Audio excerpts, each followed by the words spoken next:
Hi YouTube, Chris here from IELTSadvantage.com. Hope that you're all doing well. And in today's lesson, what we're going to look at is something a little bit different. Something many of you maybe haven't thought about or aren't aware of. But different cognitive skills, different thinking skills that you need in order to do well on the IELTS test.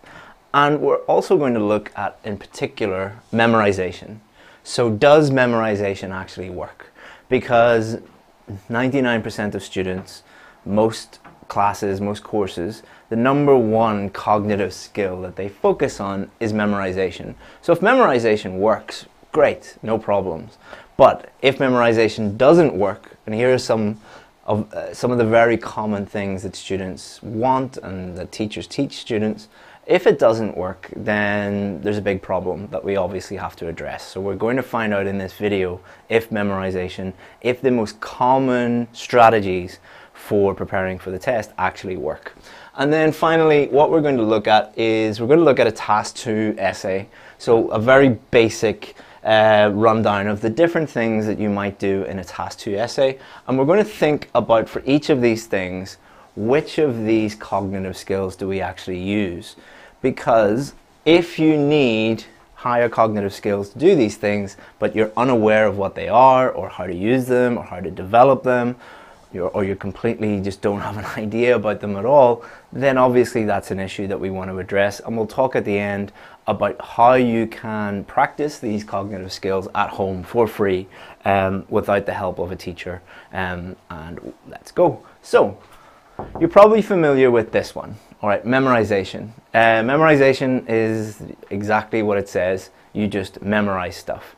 Many education systems, many old-fashioned education systems, the primary thing that they would teach their students is memorization. I remember when I was a student in primary school, like 30 years ago, they would be teaching things like memorize times tables and dates and facts and all of these different things. But as I went through school, the education system in my country changed a little bit, and they started to emphasize more of these higher level cognitive skills because they're extremely important.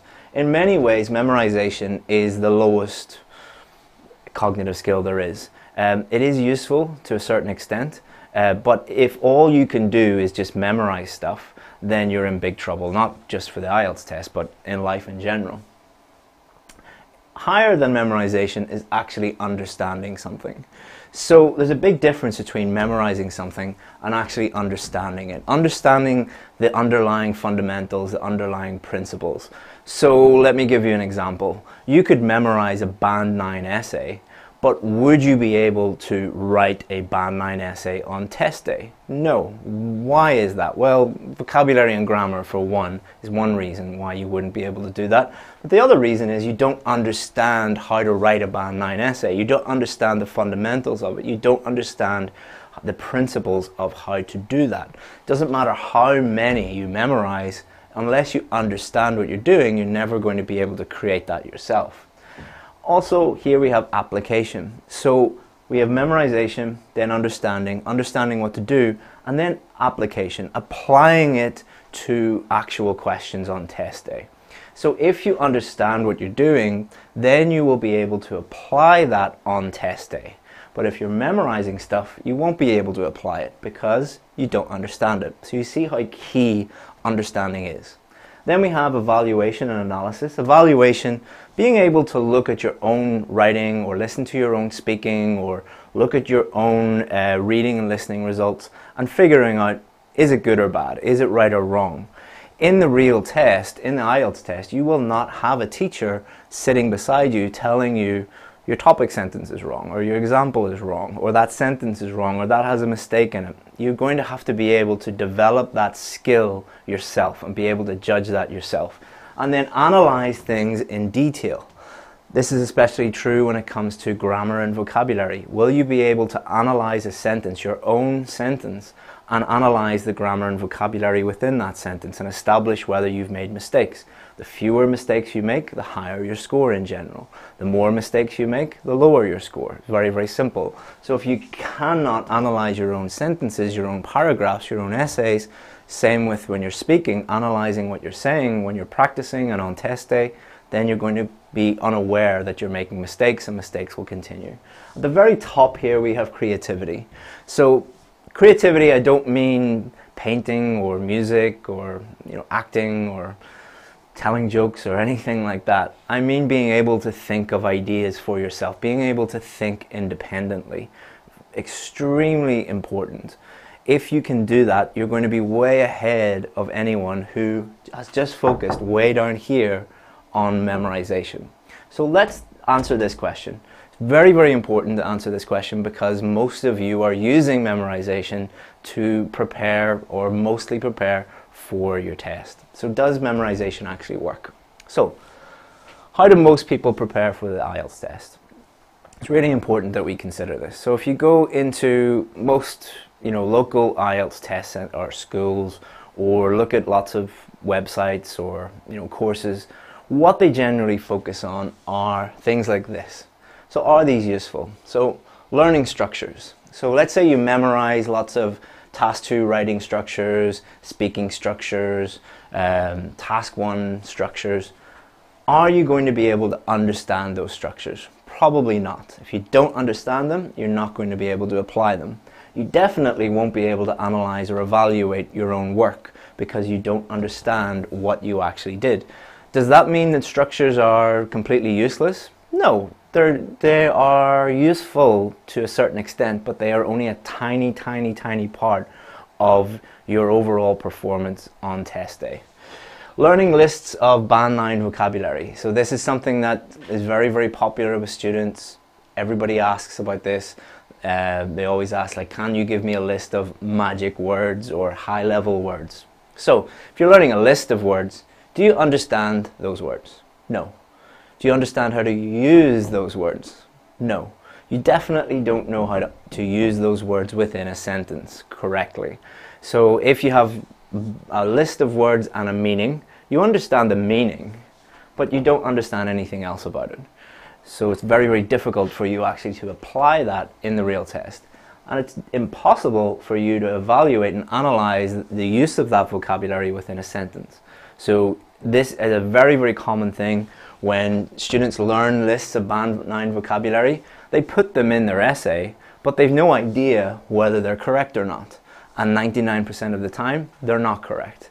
So you'll get students saying things like, oh, but I included lots of Band 9 vocabulary. Why did I get a Band 6.5? Because you didn't use any of it, or nearly all of it. You couldn't use it correctly. So it's all about being able to use it, and that's where these higher level cognitive skills come in. Same with memorizing fixed phrases or memorizing lists of linking words. You'll hear students saying things like, why did I get such a low score for coherence and cohesion? I included lots of linking words. It's like, yeah, you did use lots of linking words, but you memorized them. So you didn't understand how to use them or apply them, and you had no idea if you were making mistakes or not. So you see, you have to be very, very, very careful here.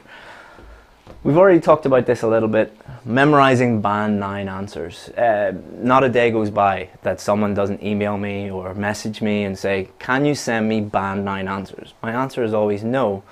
They'd be completely useless because you're not going to understand anything in that Band 9 answer. You're just going to be able to memorize it. You won't be able to apply it. You won't be able to evaluate your own essay and analyze your own essay. You certainly won't be able to think of any original ideas. You won't be able to think creatively if you are copying. Copying is the opposite of creativity. If you're just copying somebody's work or emulating somebody's work or looking just at lots and lots and lots and lots of so-called Band 9 samples, it's the opposite of creativity. You will never be able to think independently, think on your own. And let's look at how important that actually is. So let's look at, this is a very basic rundown of the different things that you might do when you open up your Task 2 paper, look at the Task 2 writing question. Number one, you have to understand the question. If you don't understand the question, you won't be able to answer it. Very, very, very simple. And many of you might be watching this thinking, oh, understanding the question is easy. I worked a few weeks ago with my VIP students. We did a collaborative writing exercise where we were all online together, and I showed them one question, and 50% of the students, I asked them, think of ideas for this, and 50% of the students just didn't understand the question. They were new students, they had just come into the VIP course, and many of them, the reason why they didn't understand the question is because they'd constantly just been using memorization to prepare for the test, and they were not able to apply what they had learned, evaluate anything, and understand a question and think independently. So that's a big problem. If you don't understand the question, you're never going to do well. Think of relevant ideas. Creativity.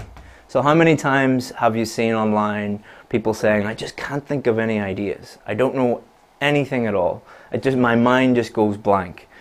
So your creativity is like a muscle. You have to exercise that. You have to exercise it like a muscle. It is a skill, cognitive skills. They're called skills for a reason. You can improve them through practice, but you must start to think independently and stop doing all of these things.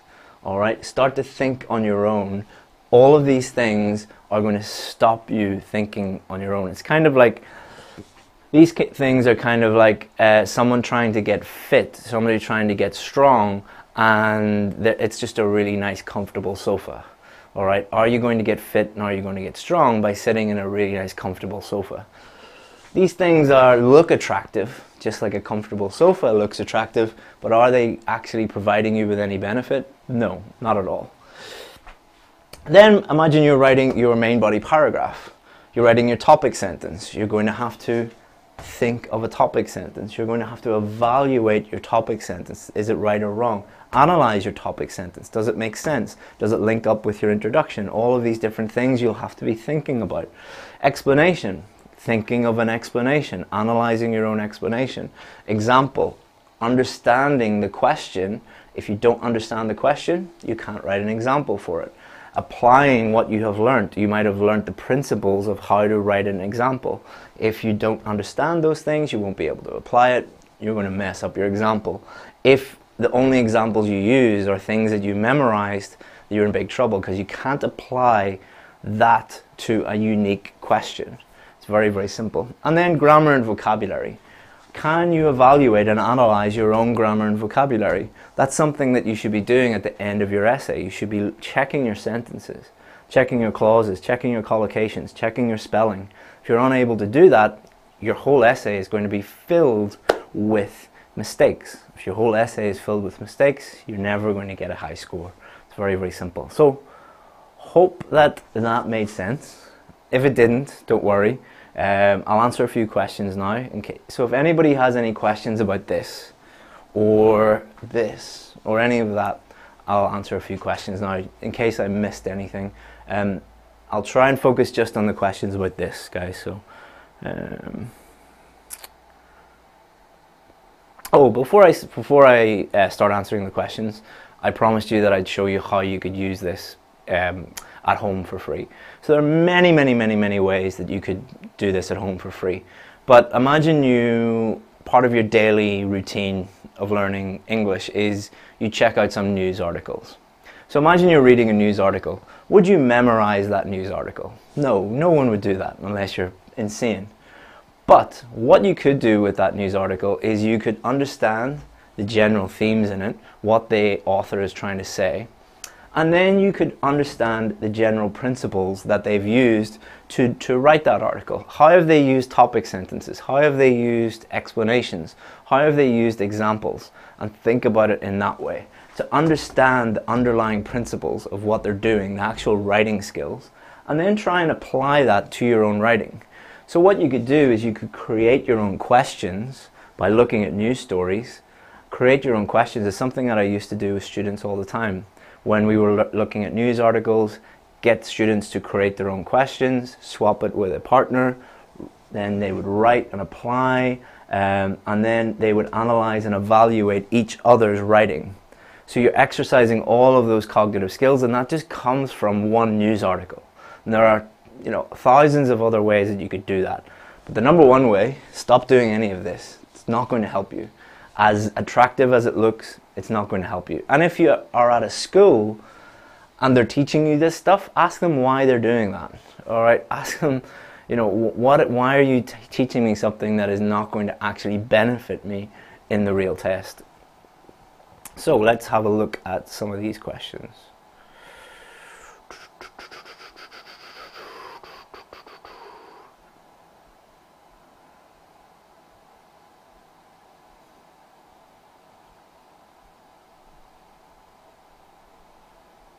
So somebody said, I can't remember a single thing when I'm doing the test. So that's a really good point.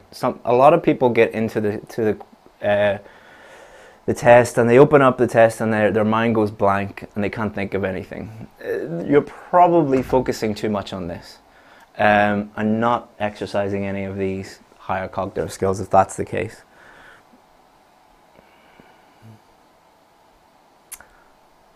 People saying, my test is tomorrow, can you give me any advice? No, I can't give you any advice. I can't help you improve in 24 hours or less than 24 hours.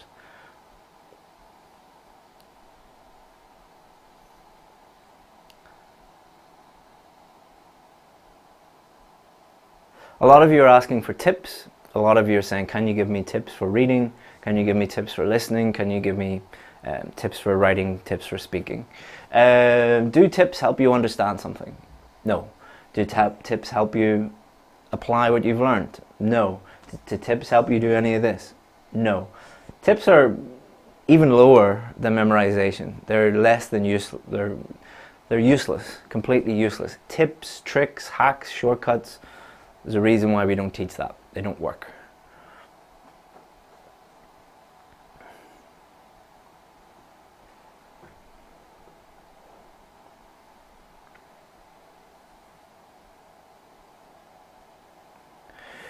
So any questions about this, guys? So all you're doing is asking about tips and help me, my exam is tomorrow. So somebody said, whether can I memorize a structure and some cohesive devices? So if you're looking at structures and cohesive devices and things like that, the first stage would be memorization. Let's think about that. So you can memorize a structure, you can memorize linking words, cohesive devices, but you must go beyond that. You must understand those cohesive devices. So let's use cohesive devices as an example. Let's say you were learning different ways, therefore, however. Let's say you're contrasting. So however is a contrasting linking word. You have to understand what that does in a sentence. You have to be able to understand exactly what that word does. However, therefore, all of these different linking words. Then you must understand how it behaves in a sentence. You must understand the grammar. That you just can't stick it in anywhere. And then, only then will you be able to apply that, and you'll be able to evaluate and analyze it when you put it into a sentence. But if you just memorize them, you're not really going to be able to do that. So it's about going beyond. It's more work, but like everything, the more work you do, the easier it becomes, the more successful you are.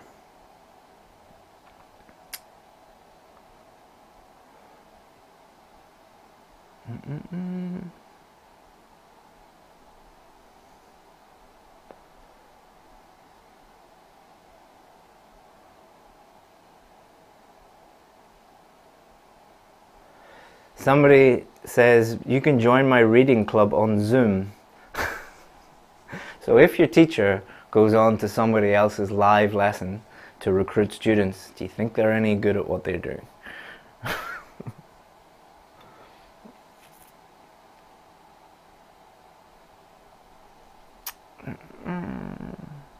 So I'm just trying to find any question about this.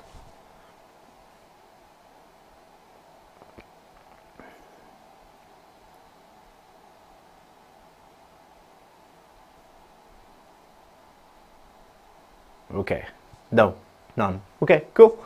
I have to go. But thank you very much for all your questions. If you did not get an answer to your question, I'm sorry, but we have limited time. I'm sorry. But what you can do is go to my website, IELTSadvantage.com. You will see it here, IELTSadvantage.com. Just Google IELTS Advantage or go to this link. You'll be able to see it. You can also go to this YouTube channel or the Facebook page. You'll find lots of information there. If you need help with your preparation, feel free to email me, chris@ieltsadvantage.com. I only work with a very, very small number of select students, and we only work with people who we think we can help. But if you want help, let us know, send me an email, and we can talk about whether we can help you. That's all. Thank you very much. Hope that you find that useful. Any of my VIP students who have started to use these and started to understand the significance of these have really improved. But one thing, just stop using any of this. It's completely useless. Thank you very much, and if you need anything, feel free to get in touch. And if you've enjoyed this lesson, please subscribe. It's a free lesson, so all we ask is that you subscribe and you can get future lessons, or give it a like, or give it a comment. Let me know what you think about it. Thank you very much, guys. See you soon. Bye bye.